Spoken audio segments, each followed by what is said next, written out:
नमस्कार मंडळी, मी थेट स्वर्गनगरी कोकणातून मी कोकण करितेश आपल्या सर्वांचं स्वागत करतो माझ्या यूट्यूब चॅनलमध्ये. तर मंडळी, 2 दिवस सलग पाऊस होता आणि आज मलब आहे, ऊन आहे थोडंफार. आज पाऊस नाही सकाळपासून. आणि हे तुम्हाला माहीतच असेल काय आहे ते. हे फुलं आपल्या दसऱ्याला नवी म्हणून बांधली जातात, दरवाज्यात आपल्या हत्यार बित्यारांना बांधली जातात, नांगर वगैरे शेतीच्या अवजारांना बांधली जातात.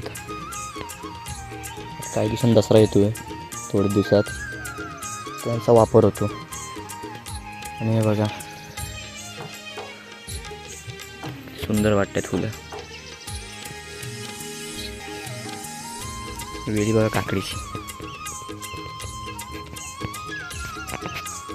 पाखरांचं किलबिलाट, एकदम शांत वातावरण. गावात कोण नाही आता उरलेला, म्हातारी माणसं आहेत फक्त. तर चला भेटूया का पुन्हा नवीन व्हिडिओमध्ये. Bye bye.